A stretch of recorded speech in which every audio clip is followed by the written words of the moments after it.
Hello friends, आपण मैंने तो अंडारे अनेक प्रकार आइटम करके खाइथिबो। अंडा सिझा, अंडा आमलेट, अंडा तरकारी, अंडा भुर्जी। मुझे आपण मानक आज अंडा भुर्जीर रेसिपी शेयर करी, सेटा भी होटल एवं रेस्टोरेंट परी। एबे चलतु मु वेलकम करुच्ची मोर यूट्यूब चैनल प्रगति किचन को। आपण मैंने जब मोर चैनल नुआ अच्छे तेज सब्सक्राइब करदेवा सहित लाइक कर दिंतु। चलतु यार रेसिपी को स्टार्ट करवा। देखो फ्रेंड्स, रेसिपी को स्टार्ट करने पूर्व मुझे देखी दूचे मुझे 4टी अंडा, किसी कंचा लंका, पियाज, टमाटो, अदा, रसुण ये सब को नहीं जाइए। एबे आसतु आम गोटे कढ़ाई नवा। कढ़ाई नहीं कि आम से अंडा जाको एथिरे ऐड करनबा, कहीं आम आज अंडा सीझे भुर्जी करवा बॉइल्ड एग भुर्जी। तेज चलतु आम एथिरे किछि पानी ऐड करनबा।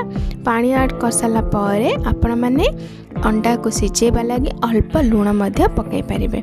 देखो मुझे लुण एथिरे पकई नौचे। एबे चलतु आम गैस फ्लेम को गैस को ऑन करके गैस फ्लेम को मीडियम रखिनबा।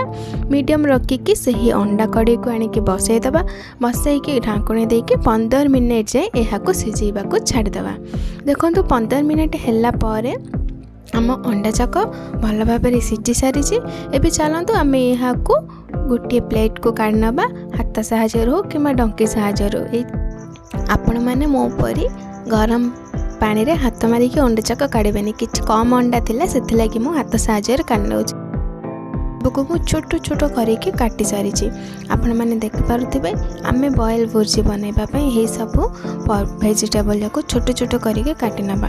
एवं देखंतु तापर मु कोन करछि अदा एवं रसुण। ये अदा रसुण को मु छेची देछि। आपण मैंने तो जानिथिबे जे कोनोसी रेसिपी जदि बनइबा आम ग्राइंडर अपेक्षा जदि छेचिकी पकेबा ताहाले तार फ्लेवरटा अधिक भारी थाए, जहाद्वारा कि आमर जेकोसी रेसिपी बहुत टेस्टी लगी थाए।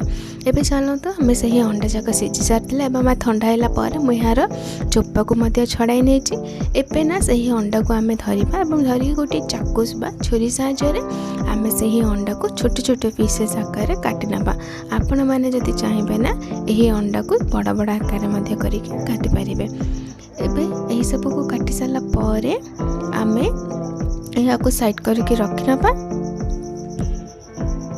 एबे आसतु आम से ही कढ़ई रे किछि समय गरम होला पर आम से सोरिष तेल पकेबा। मु अंडा भुजिया बनइबा पई सोरिष तेल यूज करछि, जहाँ द्वारा कि हमर भुजिया बहुत टेस्टी लागेबो। आपण माने रिफाइंड ऑयल मध्य व्यवहार करि परिबे। चलतु किछि समय तेल गरम होला पर एथिरे अर्ध चामच सोरिष एवं अर्ध चामच जीरा पकाई फुटाई नबा। यही गुड़िक ऑप्शनल अच्छी, आपण मैंने तो चाहिए सोरिष को स्किप मध्य करि परिबे।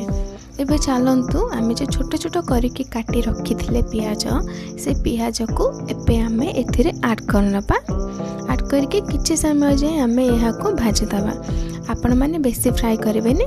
गोटे मिनिट है पर आपण मैंने यहाँ को यही समय ग्रीन चिल्ली आम जो छोट छोट कंचा लंका काटिकी रखी से कंचा लंका को एथिरे ऐड करनबा। कंचा लंका पकई सारा पर आम यहाँ को भल भाव मिसईदबा।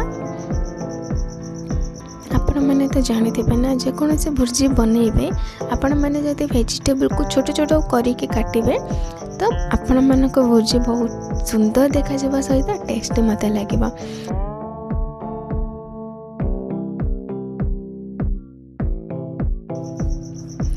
आसतु आम अदा रसुण जो छेचिकी रखी थे मैश करके रखी थे से अदा रसुण पेस्ट को एबे आम एथिरे पकई नबा। पकईकी यही सब को भल भाव मिसईदबा।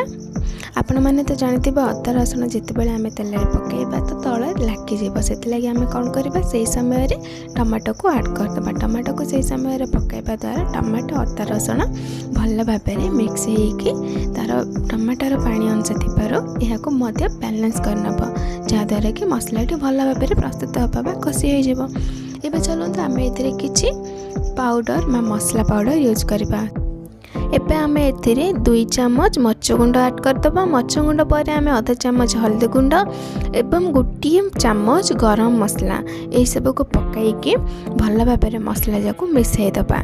मिसई सारा पर आम यहाँ को किछि समय जाए कुक करने को छाड़ीदेवा। आपण मैंने देखिपे कि मसला को आम जिते कषा से मसलाटी अधिक टेस्ट हम से आपण मैंने छाड़ी ने। चलते किसी समय है मसला को भल भाव में कषापी मुझे लुण पकई आपण मान टेस्ट अनुसार आपण मैंने पकईकि यही सब को भल भाव में मिसाई देले। पुणी 1 मिनट छाड़ा पर मसला कषि हो सारी। एवं आम जो सिझे रखी से ही अंडा को एथि आड करना पकईदबा।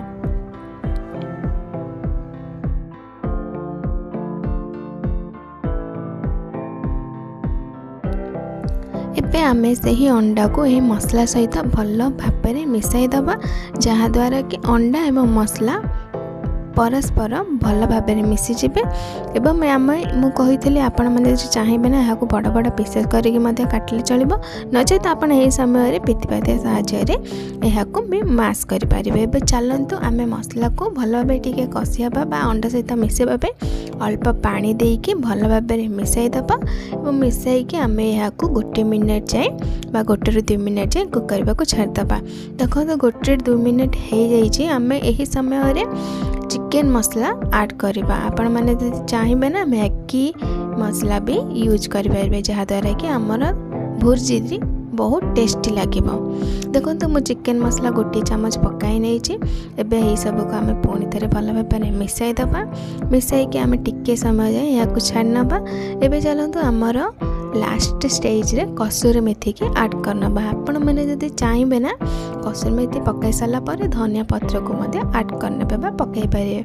एबे चलते ये सब को मिसाई सारा पर आमर अंडा भुर्जी एबे प्रस्तुत हो सारी।